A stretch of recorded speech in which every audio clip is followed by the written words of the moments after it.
Humans drink poison for fun, whispered the Lyran student, and they call it beer. The first day at the Galactic Academy of Unity was already chaos. Thousands of species had gathered in the Great Hall, all buzzing, humming, chittering, or telepathically gossiping about the newest arrival from the blue planet. The human exchange student, officially registered as Cadet Jason Cole of Earth, sat at the center of it all, calmly sipping something from a metal can while the instructors struggled to maintain order. No one at the academy truly knew what to expect from him. Humanity was still considered a developing species, barely stepping into faster-than-light travel. The idea of inviting one to the most prestigious intergalactic institution was either revolutionary or suicidal, depending on who you asked. Jason just looked amused. So this is what happens when you put 10,000 geniuses in one building, he muttered to himself.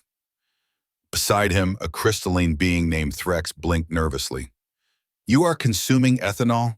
it asked in a voice like glass wind chimes. Jason grinned. "You mean beer?" "Yeah. Want some?" Threx recoiled, its facets dimming. "That's toxic." Jason shrugged. "Not if you train for it." The hall went quiet as the announcement blared overhead. "Attention all cadets. The annual interspecies combat simulation begins in 1 hour." Mandatory attendance, Jason raised an eyebrow. "Combat simulation?" Threx explained quickly. "A non-lethal event where cadets demonstrate tactical awareness and restraint. It's symbolic of our unity and—" Jason interrupted. "Wait, we're fighting?" "In a controlled environment," Threx said. "Weapons are simulated through hollow projectors. There will be no real harm." Jason's grin widened. "Got it." When the simulation began, teams were divided by species. The humans had no team. Aussi Mensuan, of course. Jason stood alone in the arena, wearing the standard light armor hologram suit that shimmered faintly under the artificial sky. Thousands of eyes, lenses, and sensory nodules focused on him from the audience seats. He stretched lazily and cracked his knuckles. The instructor's voice echoed. "Begin." The first barrage came from the Sarn Collective, 6-legged reptilian tacticians with impeccable coordination. Energy bolts filled the air in neat geometric patterns. Jason dodged the first few, then dove behind cover. From the stands, murmurs rose. "He's untrained," said one spectator. "He'll last 30 seconds. "Humans are reckless," another added. "They'll charge blindly." Jason reached for the weapon interface on his arm. It displayed several options. Plasma rifle, shock baton, tactical drone.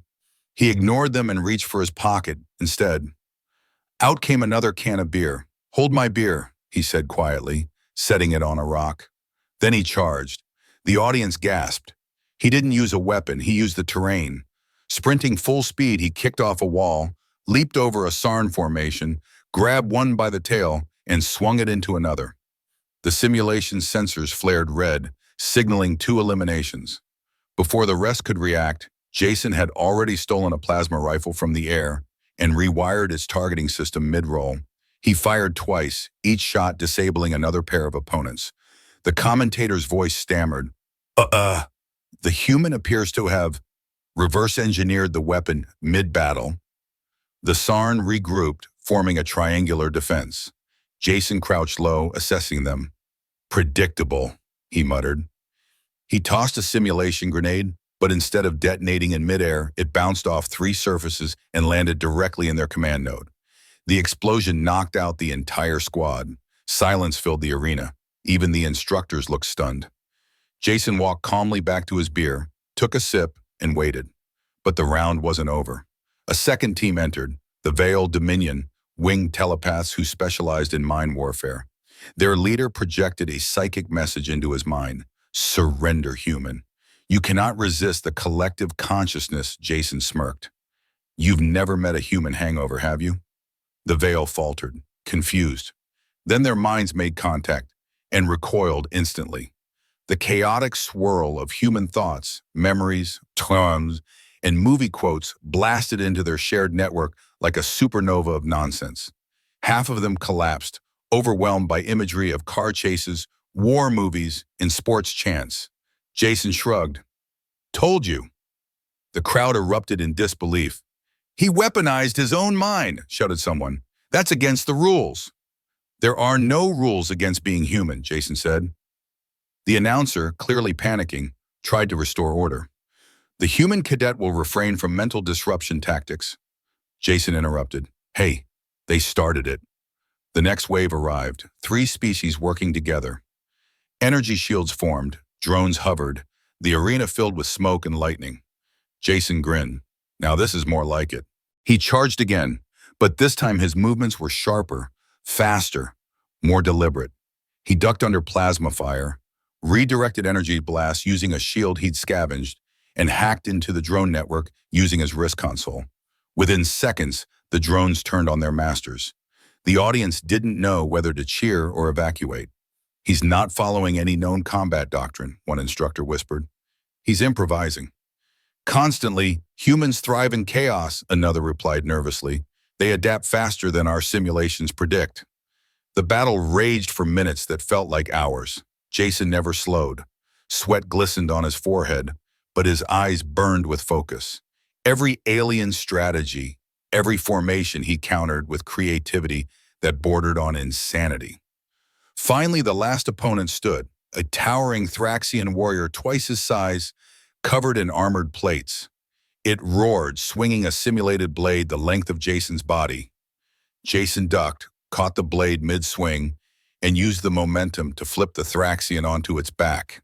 The sensors flashed, match complete. The arena fell silent again. Jason picked up his beer, took another sip, and said, "So, what's for lunch?" The aliens stared. Instructors whispered among themselves, data tablets flashing as they analyzed the impossible. One brave student, a small feathered being named Rin, fluttered closer.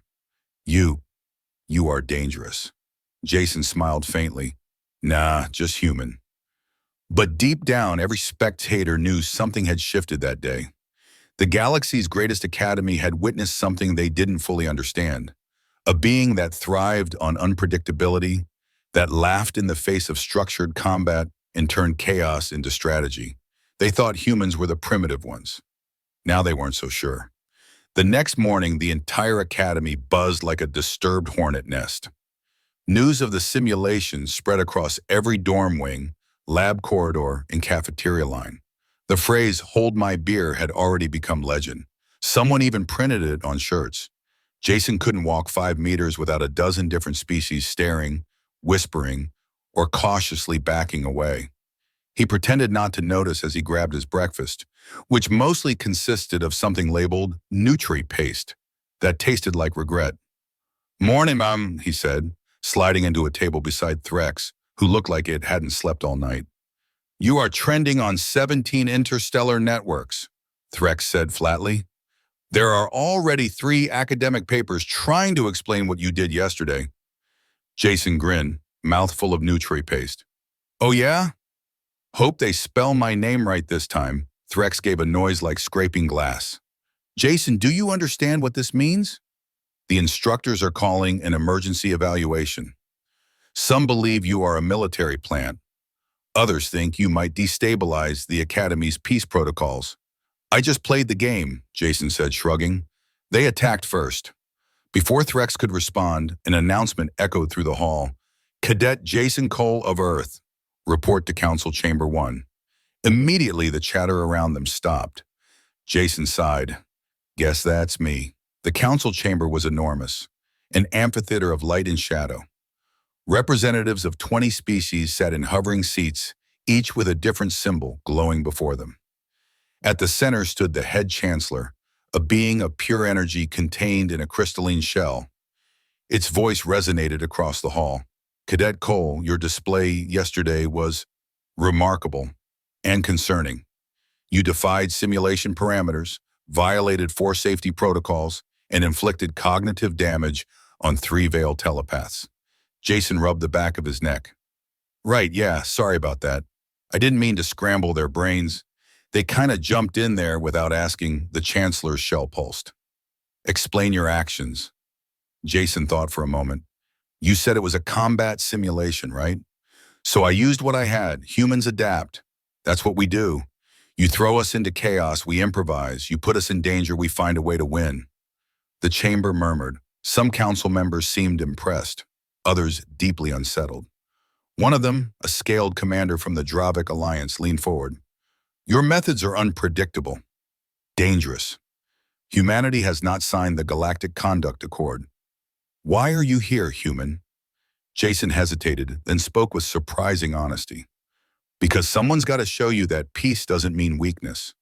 You all talk about unity, but you train like you're afraid of a fight.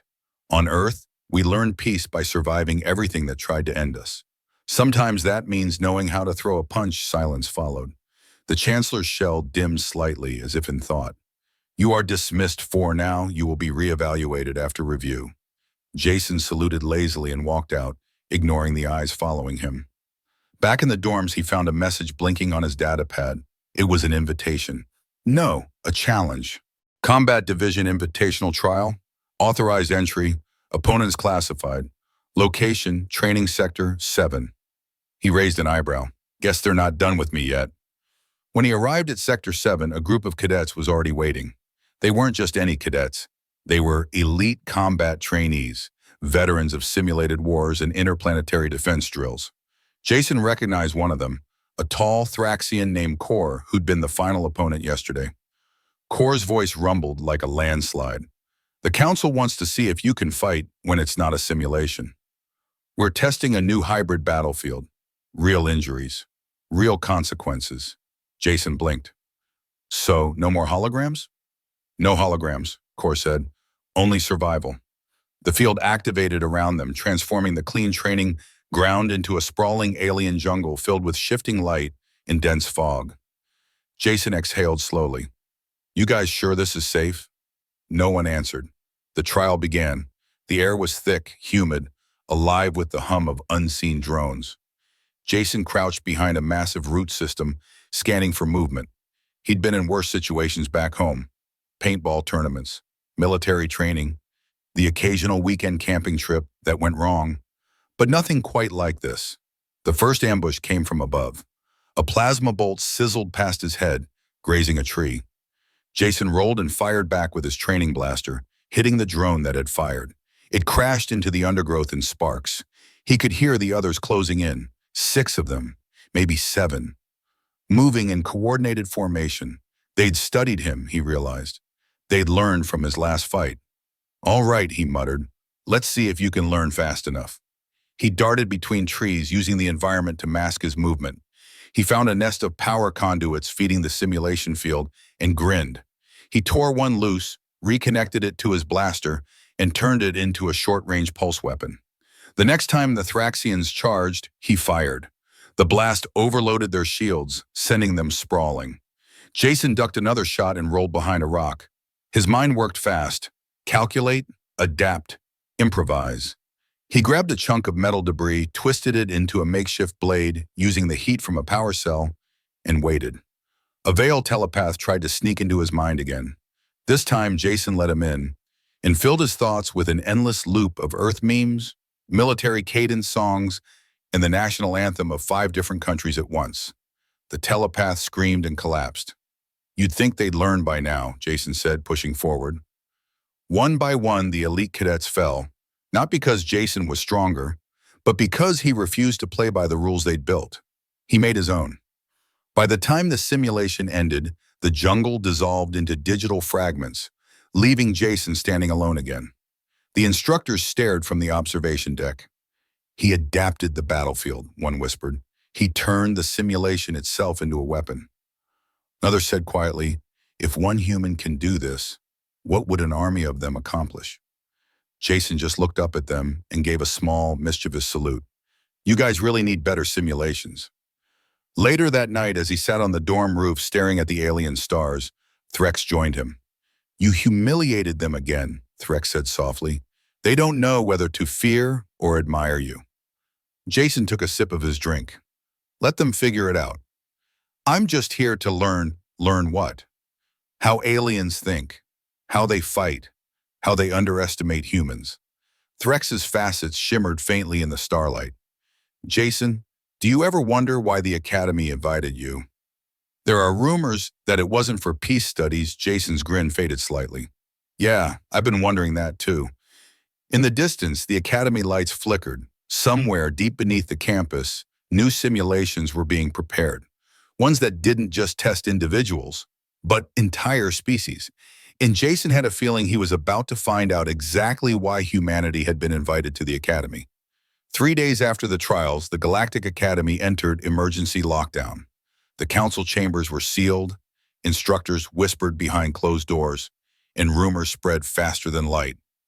Jason knew something was coming. The signs were all there. Security drones hovering in places they never used to, strange ships arriving without markings, and the constant feeling that someone was watching him. Even Threx refused to meet his eyes. When the alert sirens blared across the campus, Jason was already halfway to the hangar. Unauthorized fleet approaching orbit, a voice shouted over the comms. Unknown signal origin. Defensive systems engaged. Jason stopped in his tracks. Outside the wide hangar windows, dozens of warships descended through the atmosphere. They weren't Academy ships. The symbols painted on their hulls were jagged, red, and unmistakably human. The Terran Defense Coalition had arrived. The aliens panicked, shouting in overlapping languages. Jason just stared. He hadn't seen a Terran warship in years, not since before he volunteered for the exchange program. The lead ship broadcasted a message directly to the Academy's central network. To the Galactic Academy of Unity, this is Admiral Rena Cole of the Terran Fleet. You have violated the terms of the Human Exchange Accord. Return Cadet Jason Cole immediately or face military response. Jason blinked. Admiral Rena Cole, Bushu? Mom? Every alien in the hangar turned to look at him. She's your progenitor? Threx asked, sounding faintly horrified. Yeah, Jason muttered, and she's really not patient. Within moments, the Academy's defense forces scrambled. Ships launched from their bays, energy shields powered up, and sirens blared across the skies. Jason knew how this would look. An invasion, a misunderstanding ready to explode into war. He grabbed a comm tablet and activated the emergency channel. Mom, it's me, he said quickly. Stand down. It's needed what it looks like. Her voice came back sharp, military calm, but unmistakably maternal. Jason, get out of there. We intercepted classified transmissions. The Academy's been developing species-specific weapons. Humans were the next target. We're not letting them dissect you. Jason froze. What? He looked at Threx, whose facets flickered uneasily. Is that true? Threx hesitated too long. Jason's expression hardened. Guess I'm about to find out. The Academy's high command was already mobilizing its defense AI, hundreds of drones and automated cannons powering up across the campus. Jason sprinted through the corridors, dodging panicked students and debris. He wasn't going to let this turn into a massacre. He reached the control hub, burst through the doors, and stared down the shimmering form of the Chancellor. You were making weapons, Jason said. The Chancellor pulsed faintly. We were studying deterrence. Humanity's unpredictability posed a galactic threat. We had to understand it. By dissecting us? By preparing for you? Jason shook his head. You could have just asked. The first explosion rattled the walls as Terran plasma fire struck the Academy's shield barrier. The battle had begun. Jason slammed his hand against the control console. Then let's end this before it starts. He hacked into the Academy's mainframe using his wrist module, overriding the defense AI protocols. Sparks flew, alarms screamed, and warning glyphs filled the air. What are you doing? The Chancellor demanded. Stopping a war, Jason said. He rerouted the shields, turning them outward to deflect both sides' attacks. The energy barrier flared blue across the horizon, absorbing plasma and laser fire alike. For a brief moment, the entire planet glowed like a star. Over the comms, Jason's mother shouted, Jason, what are you doing?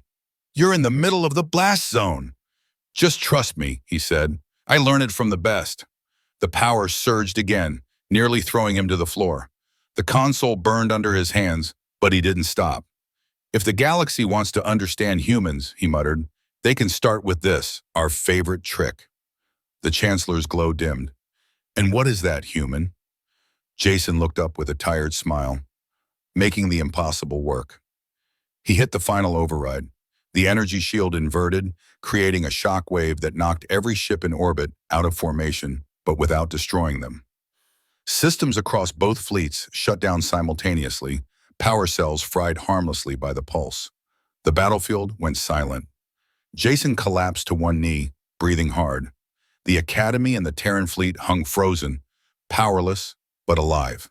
For the first time since arriving, no one moved, no one fired, no one spoke. Hours later, peace talks began. Jason stood before both delegations, singed and exhausted, still holding the same metal can from that first day. "So," he said, voice cracking, "can we agree humans aren't the problem?" The Chancellor, humbled, nodded slowly. Admiral Cole smiled faintly. "You've made your point, son." Jason grinned. "Good. Because next time someone says, 'hold my beer,' you better clear the airspace first." The aliens didn't laugh, but a few smiled. Maybe that was enough. The galaxy had seen what one human could do, and what humanity stood for. Adaptation. Survival. The stubborn refusal to give up even when reason said to. And for the first time in the Academy's long history, everyone truly understood why Earth was never to be underestimated. Did you like today's story? Then catch our posts at 3 p.m. Eastern Time daily. Unfold more intergalactic stories with Professor Space.